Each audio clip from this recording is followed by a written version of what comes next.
देवी काळूबाई, तू माझ्या आयुष्यात आलीस आणि सगळी उलथापालथच होऊन गेली। इतक्या घटना घडतायत आणि त्या सुद्धा अशा जीवावर बेतणाऱ्या। मलाच अर्थ लागत नाहीये कशाचं। पण एक मात्र खरं, हे सगळं तूच घडवून आणतेस माझ्या बाबतीत आणि आता या चक्रव्यूहातून तूच मला बाहेर काढशील याची खात्री आहे मला। पण देवी काळूबाई, आता संकेतच्या बाबतीत तुला प्रचिती द्यावीच लागेल, तरच मला कळेल की जे मला वाटतंय ते सगळं खरं आहे। पण प्लीज प्लीज लवकर धावून ये। आता मला काही सुचत नाहीये ग आणि खूप भीतीही वाटते। तू जर खरी असशील ना तर आज संकेतपर्यंत घेऊन जाणारा रस्ता मोकळा कर।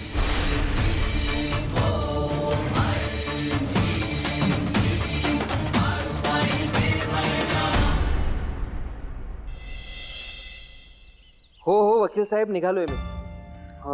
तरी इथून कराडला अंदाजे ट्रॅफिक पकडून 2 तास लागतील। हो हो, जवळ आलं की कॉल करतो ना तुम्हाला। बरं बरं, बाय। कुठे निघालाय आत्ता? कराडला? हो आई, काय की कराडच्या एका प्रॉपर्टीचा मेजर इश्यू झालाय, सो ताबडतोब कोर्टात पोचावं लागेल। बघू काहीतरी कॉम्प्रोमाइज प्रपोजल निघतंय का। खरं तर इश्यू फक्त प्रॉपर्टीचा नाही आहे, बरेच राजकीय हितसंबंध येतात, सो मला हँडल करावं लागेल। निघतो मी। येस अमुक भाऊजी, हां तुमचं बी बरोबरच आहे म्हणा, पण नाश्ता केल्या बिगर मी तुम्हाला जाऊन द्यायची नाही। हो नाही वहिनी, मला सासूबाई सांगा तू। बसा, खाऊन जा। बसा, बर। समद रेडी आहे, लगेच वाढते बघा। अमुक भाऊजी, काल तुमचं आणि ह्यांचं जरा वाजलंच नाही का? पण तुम्ही अजिबात राग धरू नका। तुम्हाला माहिती ना, राग म्हणजे यांच्या नाकावरच असतो। पण तुम्ही शांतपणाने घ्या, म्हणजे हे काय बी बोलले ना तरी मनाला लावून घेऊ नका बघा। अजिबात नाही वहिनी, आणि हे काय आमचं पहिलं भांडण होतं का? आईला विचारा, लहानपणापासून भांडत भांडतच मोठे झालो होतो आम्ही, आणि आम्ही मनाला वगैरे अजिबात लावून घेत नाही। कितीही भांडण झालं ना तरी एकमेकांवर आमचा खूप जीव आहे। बरं वहिनी, तुमचा मान ठेवलाय मी, आता निघतो, खूप उशीर होतोय। आई, येतो। नाही, बाय। सांभाळून जा। येस। मिलिंद काय बी बोलत असतो आणि हा पाहिजे ते बी बोलणार नाही। दोघांची 2 टोक आहेत नुसती। होय, काल रातच्याला त्या पोरीबद्दल इतक्यांदा विचारलं, पण त्या पोरीच्या ठाव ठिकाण्याबद्दल काय बी कळू दिलं नाही त्यांनी मला। अहो सासूबाई, म्हणून तर त्यासनी कराडला पाठवलंय ना। म्हणजे ती पोरगी सुखरूप आहे की नाही हे बघायला अमुक भाऊजी आधी तिकडे जाणार, आणि एकदा का त्यांना खात्री पटली की ती मुलगी सुखरूप आहे की 4-5 तास ते गावात येत नाहीत बघा। म्हणजे हा समजा वय दादासाहेबांचाच प्लॅन होता।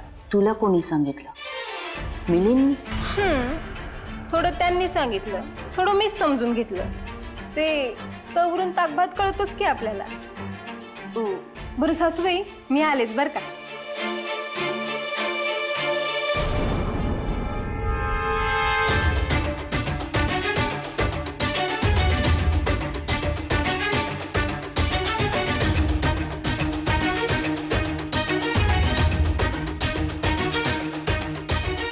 हॅलो, अहो मी बोलते। वय वय ठाऊक आहे मला, तुम्ही आई साहेबांबरोबर आहात, पण माझं बी काम तेवढंच महत्वाचं आहे ना। हां, आता ऐका, दादासाहेबांच्या प्लॅनप्रमाणे अमुक भाऊजी निघालेत कराडला जायला। हां वय, तर लग्न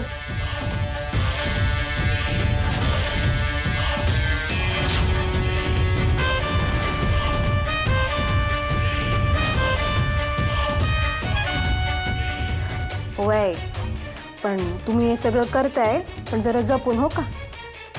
बरं मी ठेवू का फोन? हां।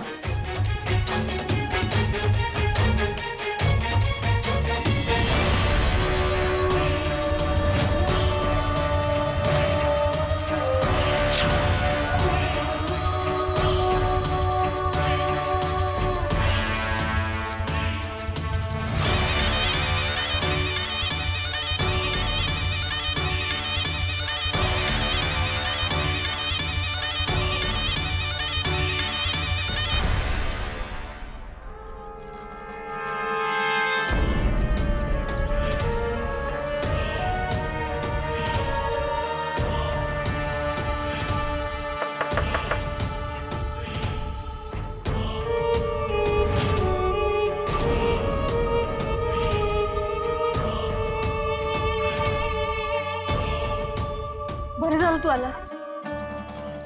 तुझीच वाट बघत होते. का मी येईन की नाही याची शंका होती का? नाही नाही, तसं नाही. तू म्हणाला होतास ना विश्वास ठेव. मी ठेवला विश्वास तुझ्यावर, पण आता तो विश्वास सार्थ करणं तुझ्याच हातात आहे. होप सो तू काहीतरी गुड न्यूज घेऊन आला. संकेत बद्दल काही कळालं नाही? म्हणजे निदान आता तरी तुझ्या भावाकडे जाऊ शकतो ना आपण.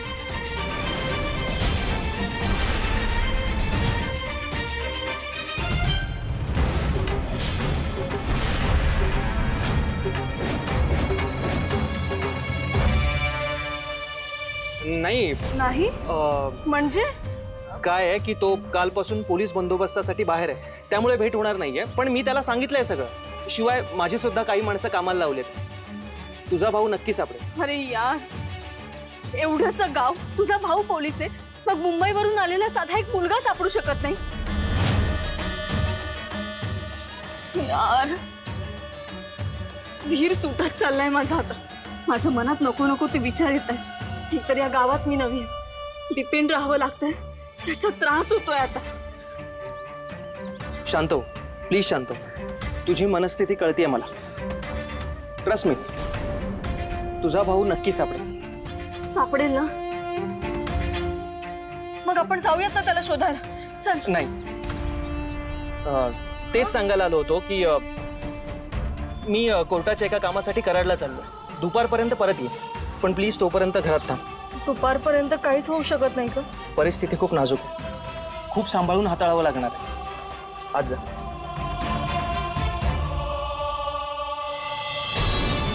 प्लीज आज जा.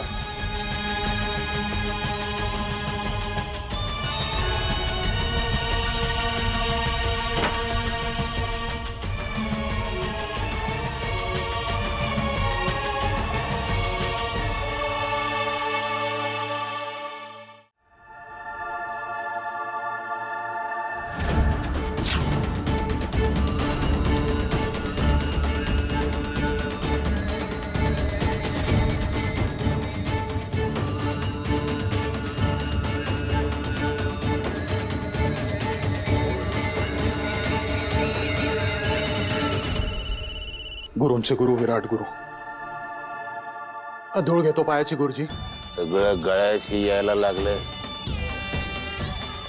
तुम्ही बसा हातावर हात ठेवून. मला पाहिजे ती बातमी नाही आली अजून. कधी येईल? नाही नाही गुरुजी, बंदोबस्त केलाय. मिलिंदवर सगळी जबाबदारी सोपवली. 100% काम फत्ते होणार. त्याच्याच फोनची वाट बघतोय. आला फोन की कळवतो गुरुजी. धूळ घेतो पायाची गुरुजी.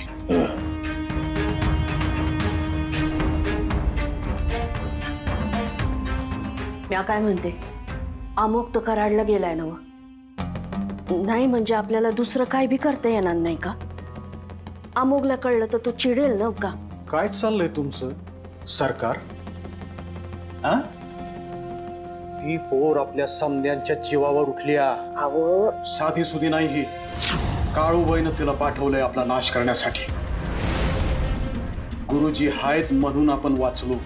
गुरुजींनी सांगितलंय त्या पोरीला मारावंच लागेल, तरच काळूबाईवर लगाम बसेल.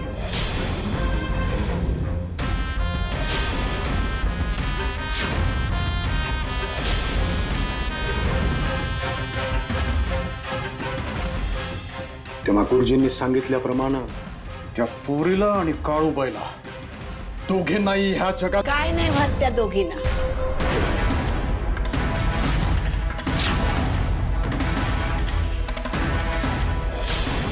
माधव, सावध हो. चुकीच्या मार्गाने जातोयस तू. त्या विराटचा नाच सोड.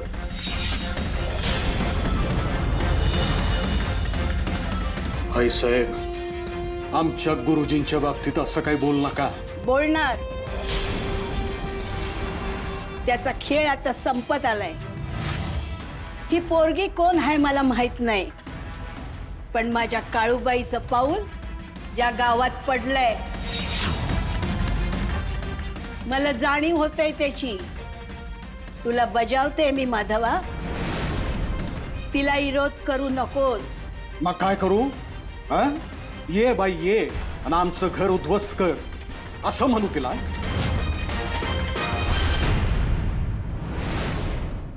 उद्ध्वस्त? अरे माझी काळूमाय घर वसवते, उद्ध्वस्त नाही करत. तुमचं कुकू त्या काळूबाईनीच. माधवा,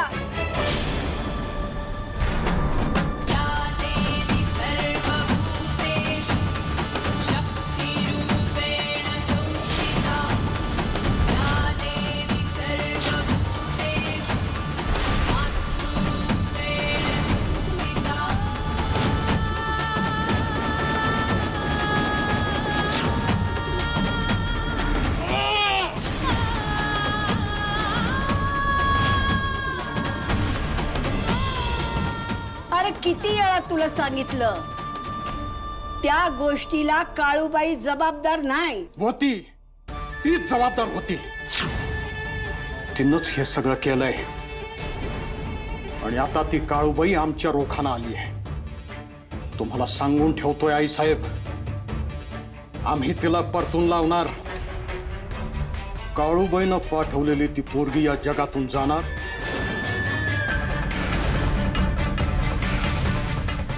बघ, प्रयत्न करून बघ, पण काळूमाई जर त्या पोरीची पाठ राखण असेल तर तिच्या केसाला कुणी बी धक्का लावणार नाही.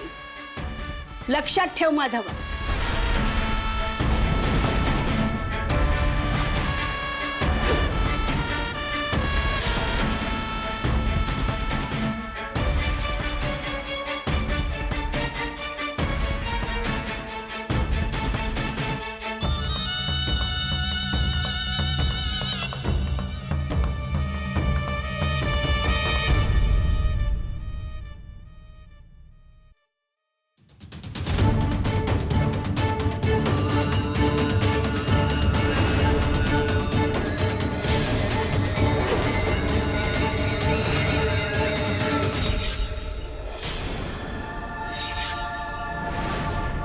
वेळ निष्ठत चालली मिलिंद,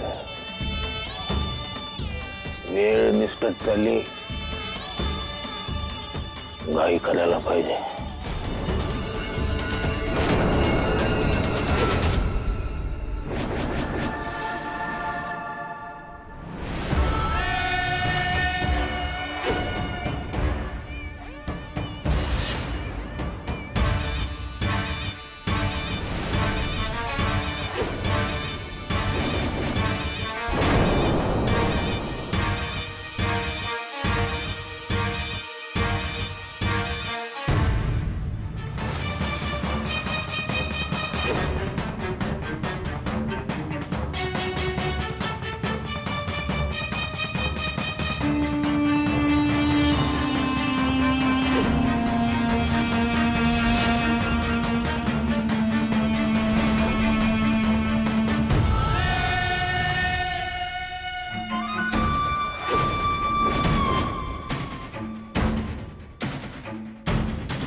कुठं आहे? दादा इथेच होती ती, इथेच होती दादा. मग कुठं गेली? दादा इथेच होती ती. होय, मग काय हवत विरघळली? नाही दादा इथेच होती. शोधा.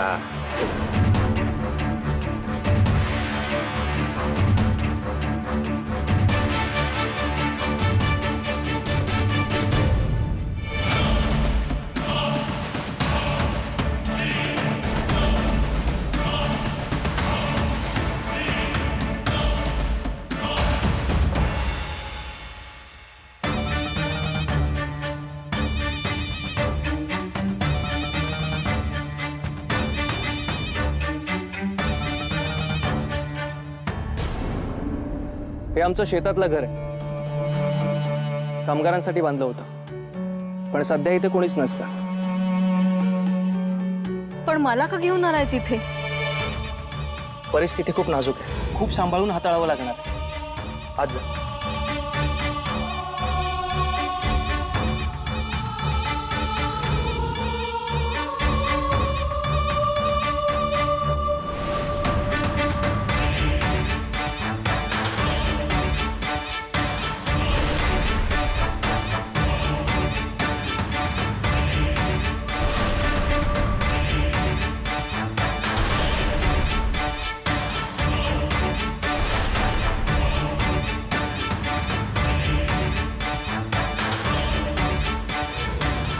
कारण तू तिथे सेफ नव्हतीस.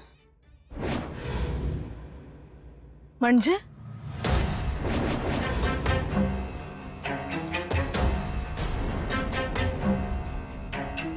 तू गावापासून दूर राहणं जास्त महत्वाचं होतं.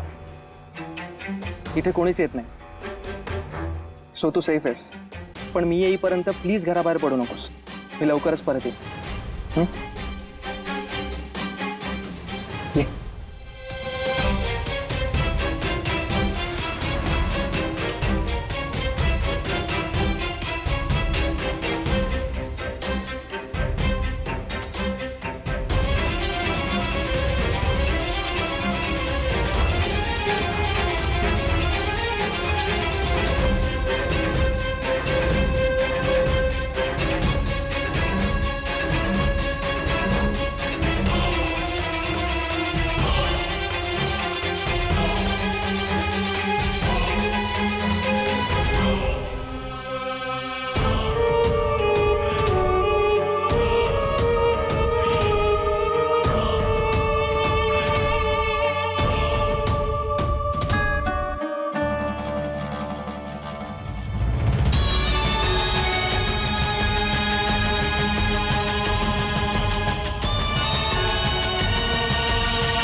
प्रकाश, हा नमस्कार. गावात एखाद्या मुलीला पाहिलं, लांब केस आहेत, गोरी गोरीशी आहे, छोटी. दादा मी आत्ता एक बघितली, आत्ता पाहिजे गेली आम्हाला दादाच्या गाडी बरोबर. कराड रोडला गेलेत का? नाही नाही, तुमच्या फार्म हाऊसकडे गेली. आमच्या फार्म हाऊसकडे?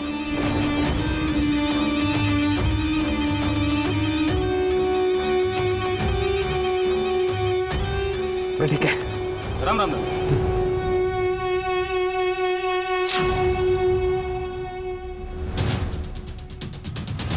दुपार टळून गेली, संध्याकाळ व्हायला लागली, तरी बी मिलिंदकडून अजून काही निरोप नाही. काळूबाईने पाठवलेली ती पोरगी अजून जिवंत कशी?